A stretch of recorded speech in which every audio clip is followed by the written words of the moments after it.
예, 제 발제는 대학 서열화와 입시 교육 체제에 있어서 고교 학점제가 어떻게 작동할지 그 부분에 대해서 분석을 해보고 다음에 거기에 대한 대응 방향들을 모색하는 것으로 구성을 했습니다.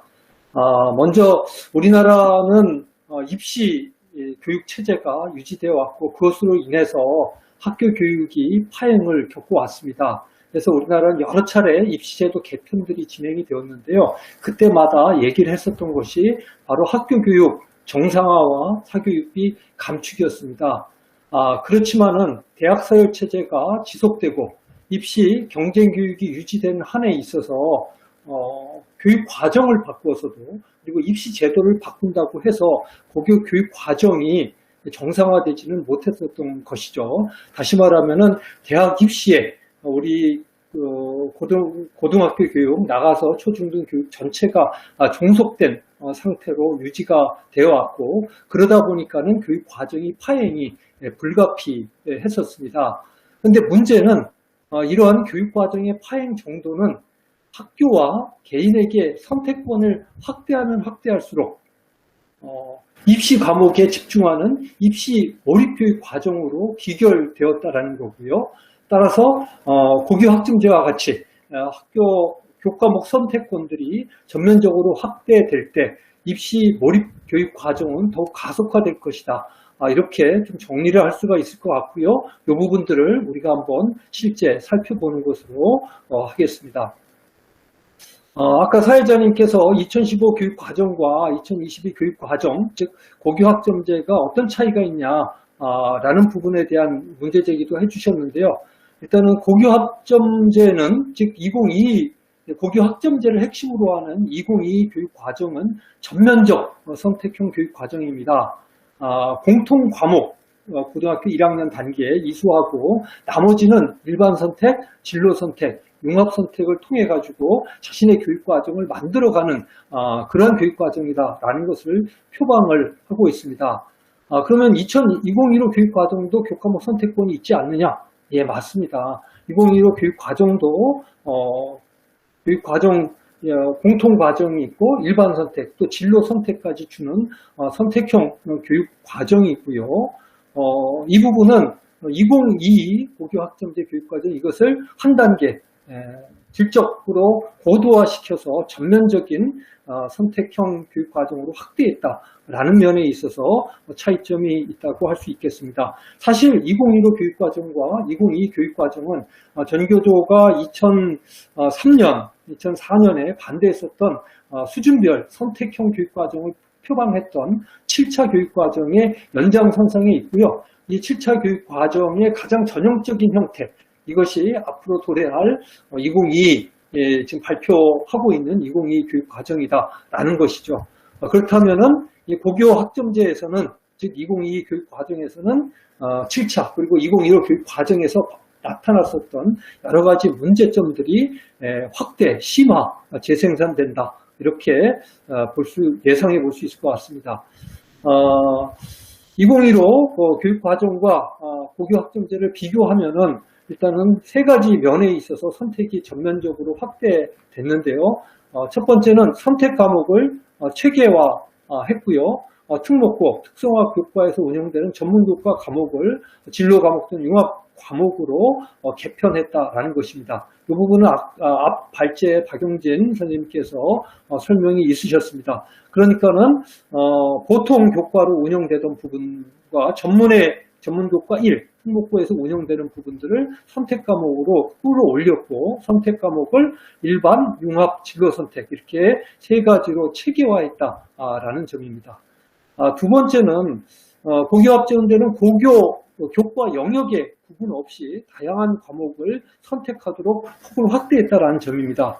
현행 교육과정은 제2외국어, 사회, 과학 교과 내에서 일정한 단위수를 선택하도록 하고 있다고 한다면은 고교 학점제는 교과 구분 없이 과목 선택을 하도록 하고 있다라는 겁니다. 다시 말하면 영역의 틀들을 교과 영역의 틀들을 허물어서 선택의 폭들을 전면적으로 개방했다라는 점이 되겠고요.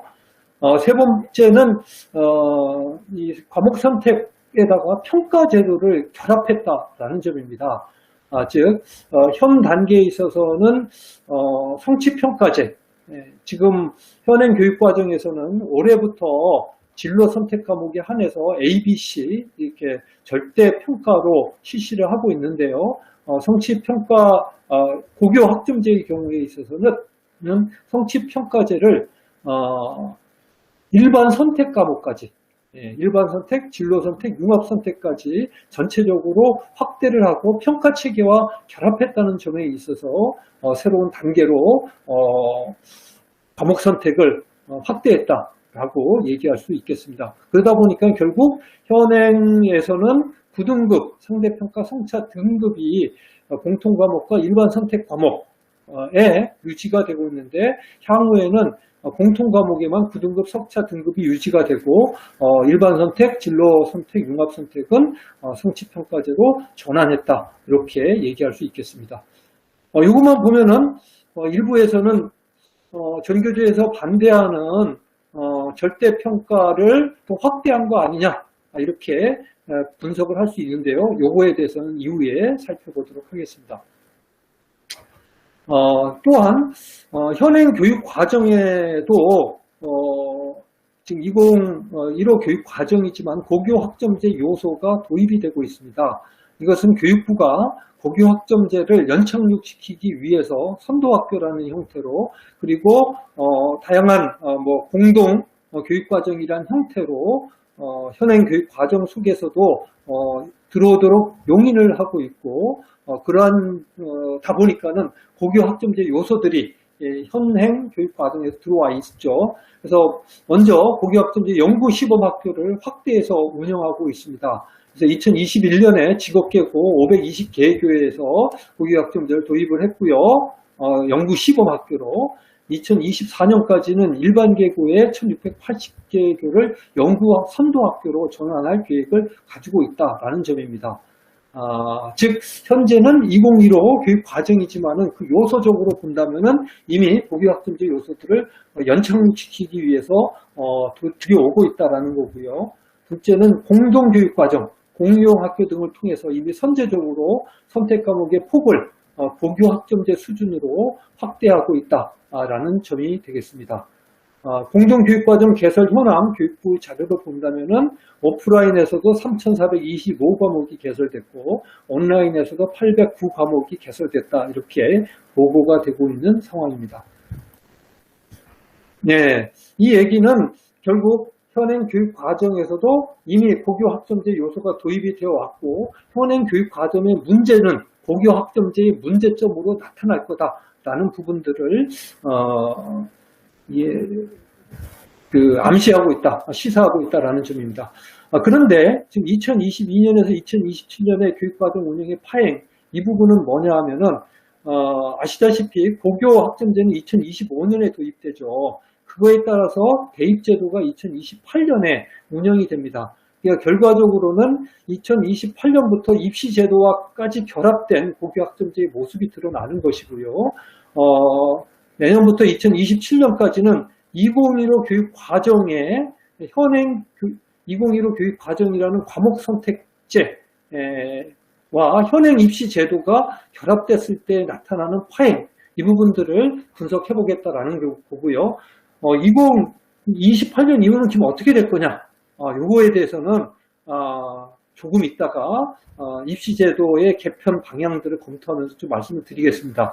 근데 지금 이 얘기는 아까 말씀드렸던 것처럼 현행 교육과정과 고교 학점제는 기본적으로 과목 선택형이라는 데 있어 동일하고 그것들을 전면화했다라는 점이거든요. 근데 현행 입시제도와 2015 교육과정이 결합했을 때는 보다 더 심각한 지금 파행적 운영이 예상이 되고 있고, 그 의미는 2028년 이후에는 입시제도의 개편들이 특별히 존재하지 않는다면 더 심각한 양상으로 진행될 것이다 라는 취지인 것이죠.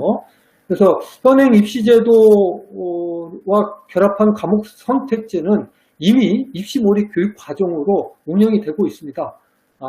어떻게 보면 대학 서열 체제가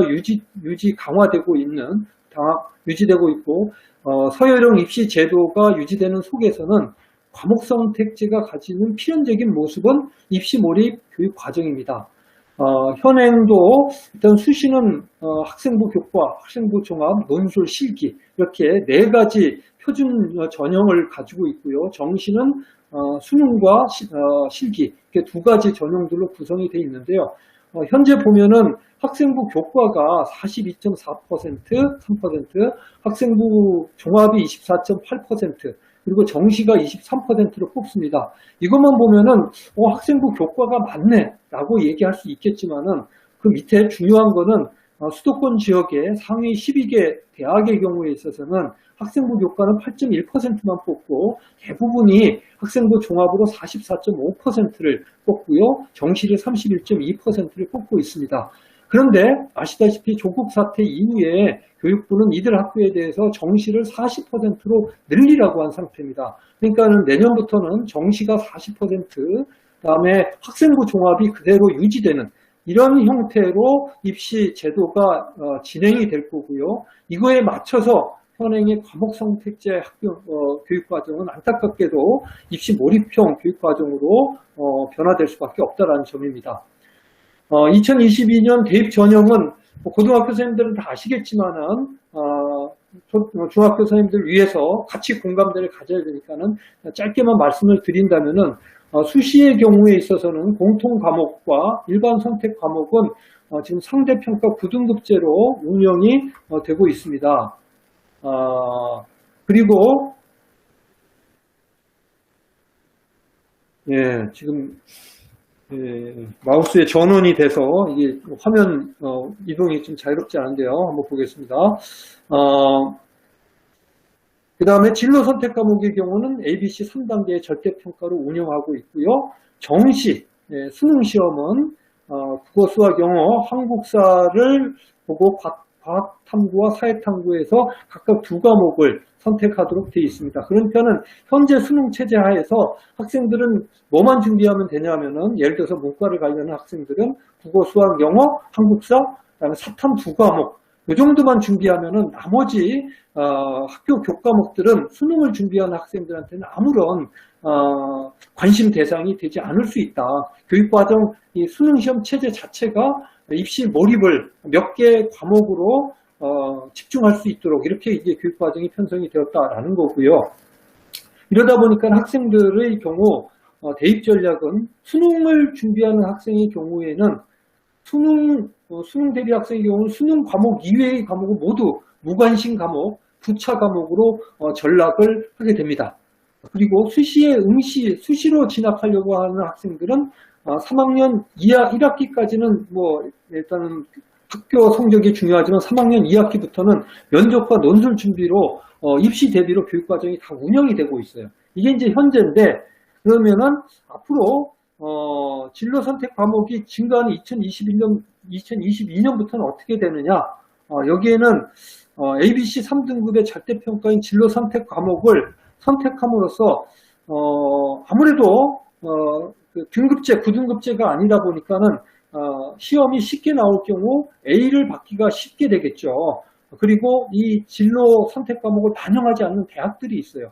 그러다 보니까는 학생들은 진로 선택 과목은 A만 받을 정도로만 공부를 하고 나머지는 상대평가 9등급으로 운영되는 일반 선택 과목의 시간을 더 많이 배정하는 그런 형태로 운영이 된다라는 점입니다. 그래서 진로 선택 과목과 절대평가제가 결합하는 기결은 진로 선택 과목은 교육과정을 통해서 자신의 진로를 결정하고 이것을 개척해 나간다기보다는 수시 학생부 종합전형과 정시, 수능 등 입시 대비를 위해서 전략적으로 활용하고 있다라는 겁니다. 수시 전형을 가는 학생들에게 있어서는 진로 선택 과목은 진로를 장식해주는 과목이기 때문에 이 과목 선택은 하게 됩니다. 그러나 실제 여기가 절대평가로 운영되고 난이도가 낮을 경우에 있어서는 학습은 상대평가 과목으로 집중하는 현상들이 벌어지고 있고요. 정시 수능에 집중하는 학생들은 수능 과목 위에 일반 선택, 진로 선택 과목은 더 말할 것도 없고 방기가 되는 그런 형태입니다. 그래서 교육 과정상 문서로 보면은 이 진로 선택 과목을 통해서 진로를 개척해 가는, 그래서 이 교육 과정을 이수하고 나면 뭔가 자기의 전공 적합성들을 가질 것으로 묘사를 하고 있지만은 실제 그 고등학교 현장에 있어서는 입시 몰입 교육 과정, 수능 성적을 받게 하는 전망하는 학생들은 수능 대비로, 다음에 그 수시로 가려는 학생들의 경우에 있어서는 일반 선택 과목에서 9등급 성적을, 상대평가 성적을 높이는 이런 부분들에 집중하게 되는 형태가 되고요. 결과적으로 매우 협소한 분야로 과목이 집중되는 편식 교육 과정으로 나타날 것이다 라는 점입니다.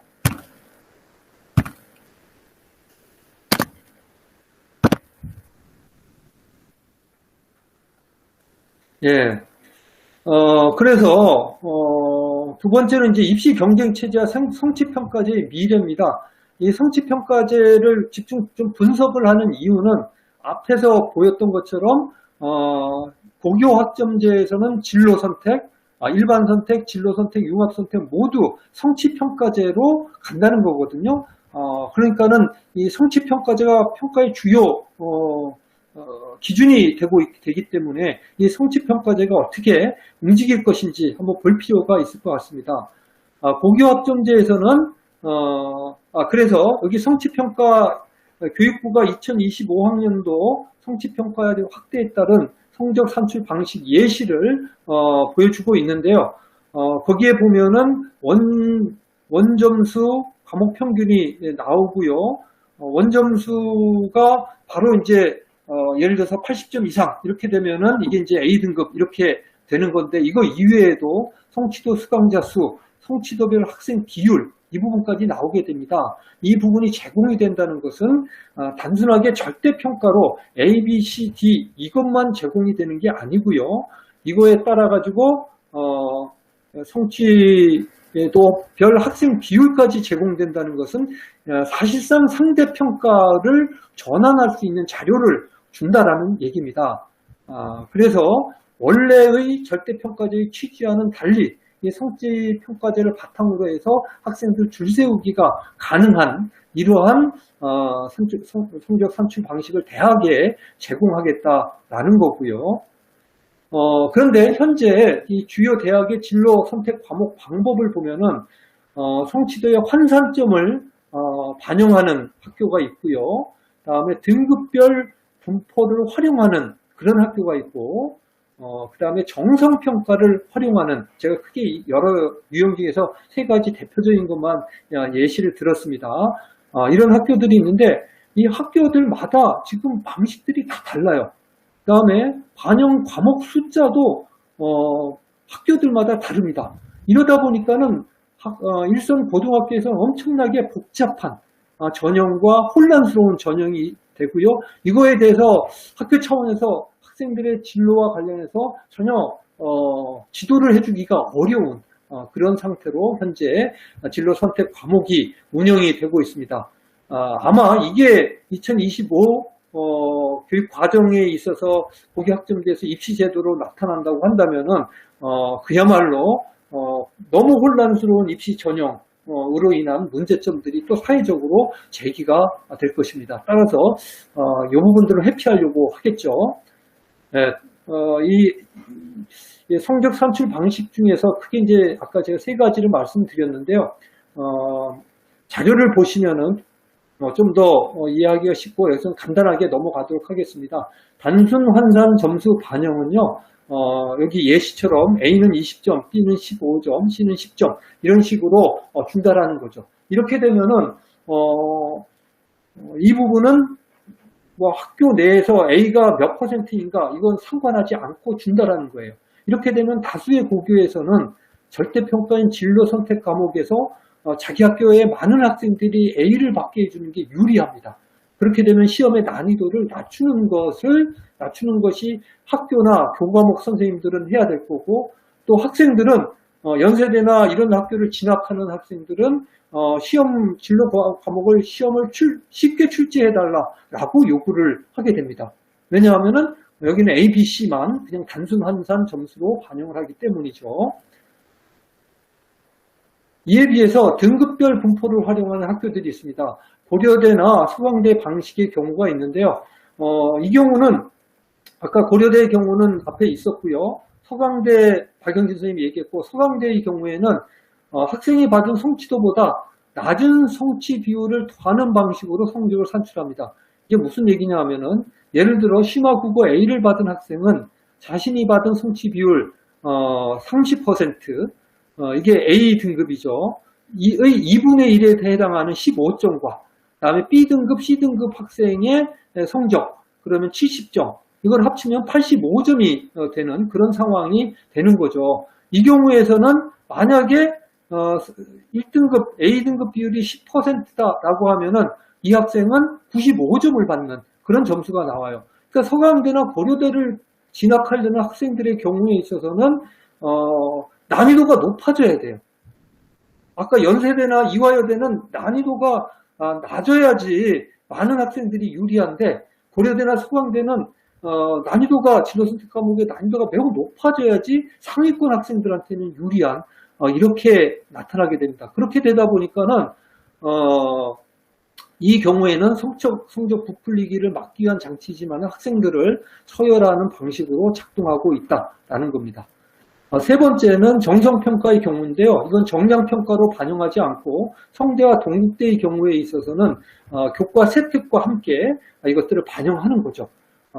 그래서 20점 중에 정량평가 80점, 정성평가 20점으로 반영하는 이런 구조가 되겠습니다.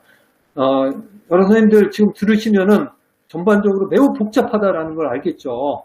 진로 선택하면 어떻게 반영하는지에 대해서 혼란스러울 정도로 복잡하고요. 그래서 고교 학점제에서는 이게 지금은 진로 선택 몇 과목에 해당되지만 이게 일반 선택, 진로 선택, 융합 선택 대부분의 2, 3학년 교과의 성취평가제를 적용하는 상황이기 때문에 이게 대단히 복잡해지겠고요. 문제는 성취평가제를 대학이 어떻게 반영하는가에 따라서 학교에 있어서 교육과정의 운영 방식이 완전히 바뀌게 된다는 점입니다.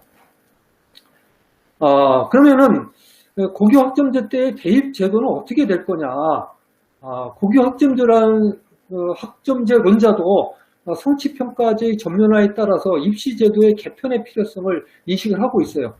즉 현행 이 입시 제도로 한다면은 이 고교 학점제로 갔을 때 문제가 아주 클 거다라는 부분에 대한 상들은 가지고 있습니다. 그래서 고교 학점제 개편의 계획에도 보면 2021년부터 2024년까지 대입제도 개편 방안을 검토해서 2024년에 대입 방안을 발표하겠다 이렇게 하고 있어요.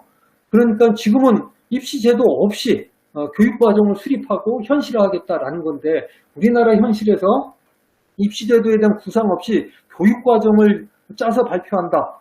이것은 그야말로 진짜 매우 순진한 것일 뿐만 아니라 개문발차거든요. 문을 열어놓고 차가 출발하는 상황이기 때문에 그 상황에 그 과정에서 어떤 사고가 날지 교육적으로 뿐만 아니라 정치적으로도 매우 무책임한 그러한 상황인데 현재 지금 그런 상태로 진행이 되고 있습니다. 그렇다고 하면은 대입제도는 도대체 어떻게 개편될 거냐? 이것과 관련해서 일단은 서울시 교육청 정보연구원에서 관련한 연구를 발주를 받아가지고 진행한 게 있습니다. 크게 시나리오 3가지를 두고 있어요. 여기서 이제 검토했던 거고 제가 보기에도 이 3가지 방안 정도가 큰 윤곽일 것 같습니다. 먼저 시나리오 1은 이거는 현행 대입 체제와 유사합니다. 그래서 대입 전형 체계로 보면은 수시 4가지 표준화 전형 아까 말씀드린 거, 그다음에 정시에 수능과 실기 2가지 전형을 유지하고요. 수능의 상대평가를 유지하는 겁니다. 기존 대입과 유사해서 혼란이 적은데요. 기존 대입은 여긴 지금 아까도 말씀드렸던 것처럼 학생부 종합전형이 상위권 대학의 경우에는 40%, 그 다음에 정시도 40%로 확대해야 되는 겁니다. 그러다 보니까는 정시 비율을 둘러싼 수시와 정시 비율을 둘러싼 공방이 지속될 것이다 라는 점이 있고요. 현행 입시제도와 유사하기 때문에 아까 우리가 쭉 분석했던 것처럼 지금도 파행인데 고교 학점제는 더 입시 몰입 교육과 고교 교육 과정의 파행을 심화시키는 것으로 작동할 것이라는 점입니다. 네, 그러면은 시나리오 1은 이렇고요. 시나리오 2는 수능 시험을 절대평가로 전환하는 겁니다. 이 부분은 대입 전형 체계를 보시면은 수능을 수시로 가져오는 거예요. 그래서 학생부 종합, 학생부 교과, 논술 실기가 있는데 학생부 종합에 수능 시험을 같이 가져와서 이걸 바탕으로 학생들을 선발하자라는 얘기입니다. 그때 수능 수학능력시험은 전 영역 절대 평가로 하겠다는 거고요. 그래서 수능 시험은 시기는 이게 학생부 종합에 반영돼야 되니까는 2학년 2학기에 보게 하겠다는 겁니다. 2학년 2학기에 보고 그 성적을 가지고 학생부 종합에 반영을 시켜서 하겠다라는 거죠. 그러니까는 다시 말하면은 학생부 종합 전형으로 일어나겠다라는 거고 수능은 변별력보다는 대입 지원 자격 시험을 하겠다라는 취지로 이 시나리오 2가 제시되어 있습니다. 그래서 시나리오 2는 수능 시험을 학생부 종합평가의 하나의 요소로 편제하는 방식인데요. 이렇게 되면은 이게 이 방식은 고교 학점제 취지에 가장 부합하는 방안입니다. 고교 학점제가 자기 진로를 찾아가는 거기 때문에 학생부 종합전형이 대입제도의 기본적인 틀이 이 고교 학점제, 학생부 종합전형이거든요. 그 안에 수능 시험을 포함시키겠다고 하니 고교 학점제 취지에 부합하는 것이겠죠. 그 다음에 고교 내신과 수능 시험을 절대평가로 전환한다는 점에 있어서 교육적 의의는 있습니다. 그러나 아까 얘기했던 것처럼 절대평가 전환의 한계점들이 있죠. 그러나 대학서열 체제에서 학생들은 학교 내신과 수능 시험을 동시에 준비함으로써 입시 부담이 증가합니다. 아까 게시판에서 또 죽음의 트라이앵글이 부활하는 게 아니냐라고 얘기를 했는데요. 지금 수능이라든가 학생부 교과, 그다음에 학생부 종합 이거를 어떻게 하겠다라는 대학의 입장이 없기 때문에 고등학교 학생들은 2025년부터는 이거 다 준비해야 되는 그런 상황이 되겠죠. 그리고 전부 변별력이 성취평가제로 돼서 변별력이 약하게 되면은 대학은 변별력을 높이기 위해 논술의 비중을 또 상승시킬 우려가 있고요. 그다음에 학생부 종합전형의 요소로 수능 시험까지 포함함에 따라서 이거를 어떻게 반영하는지 깜깜이 전형이라는 비판이 높아질 가능성이 있습니다. 그래서 현실적으로 대학설 체제가 강화되는 상황에서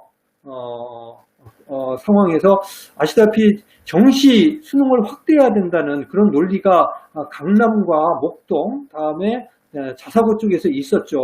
이런 정시 수능 확대론의 반대로 제가 보기엔 이 제도는 현실화되기 어렵습니다. 그렇게 되면 결과적으로 어떻게 가느냐? 아까 얘기했던 시나리오 1로 현실화될 가능성이 높다라는 점입니다. 시나리오 3은 학령 인구 감소에 따른 대입 전형인데요. 요거는 자료를 참고하시면 될 것 같습니다. 즉 시나리오 1과 2가 현실적으로 나타나기 이념형적으로 제시될 수 있는 방안인데 현실의 역관계들을 고려한다면 결과적으로는 이러한 형태로 유지될 가능성이 높다라는 겁니다. 요거를 보여주는 것이 문재인 정부 때 입시제도 개편을 했습니다.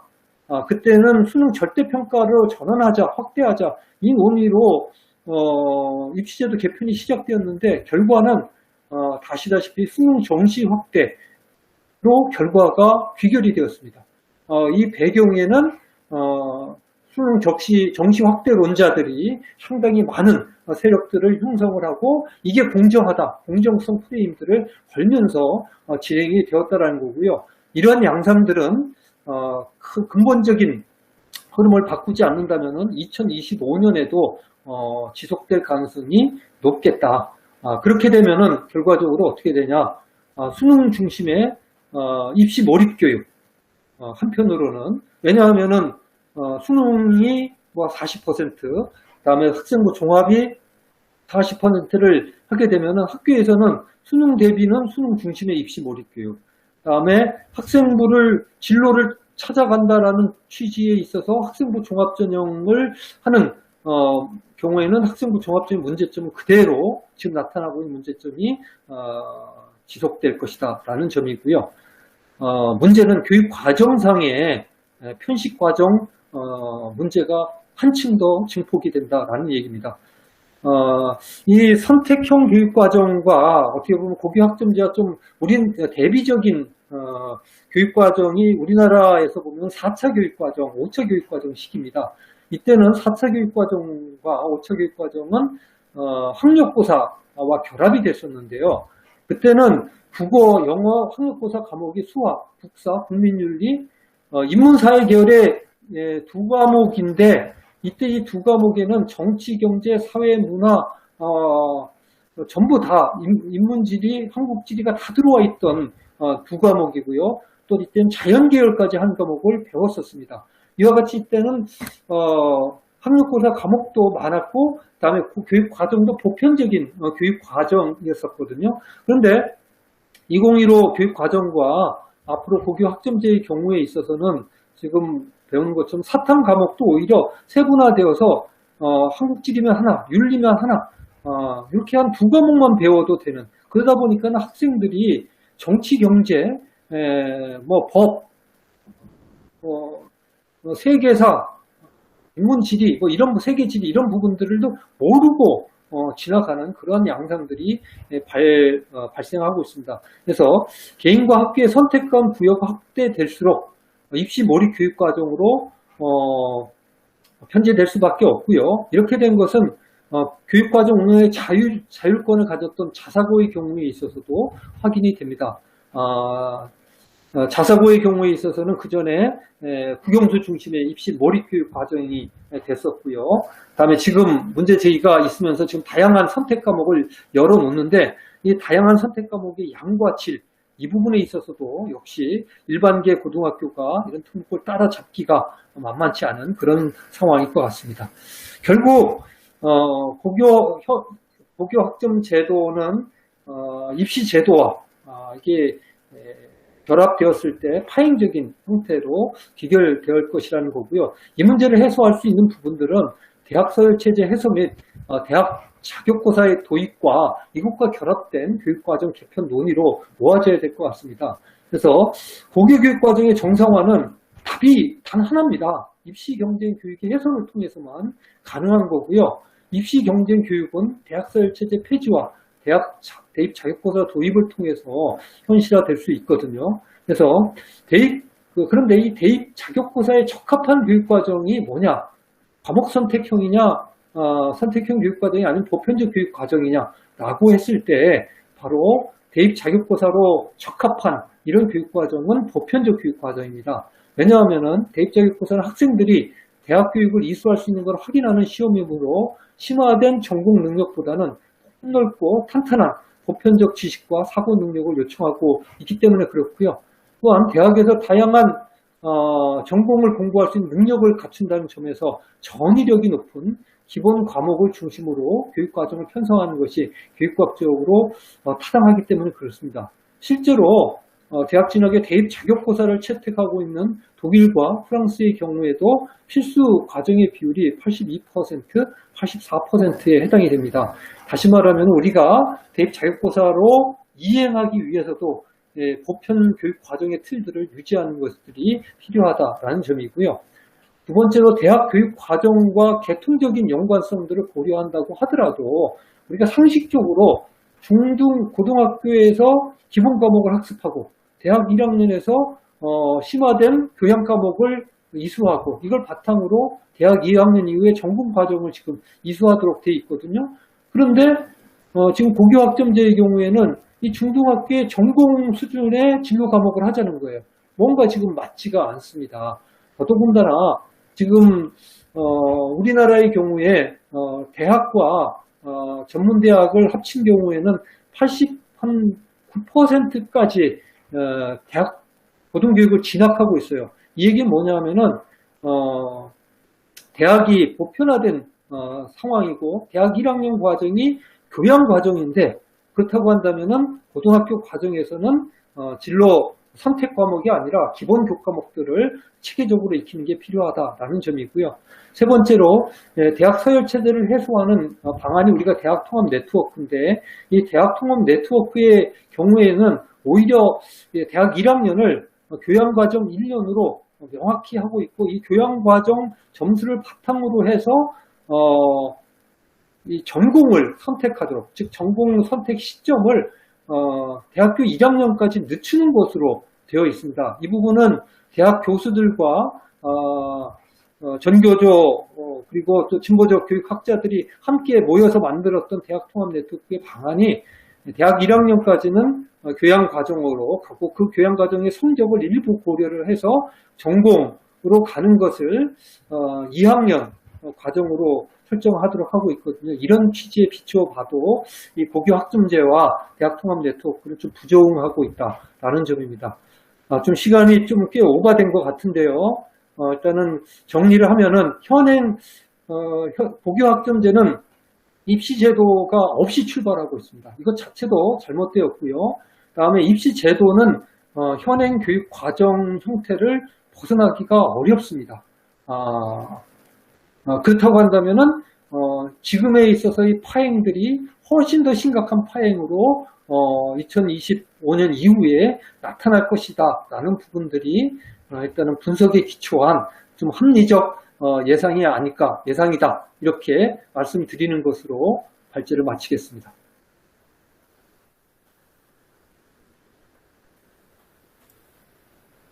네, 수고하셨습니다.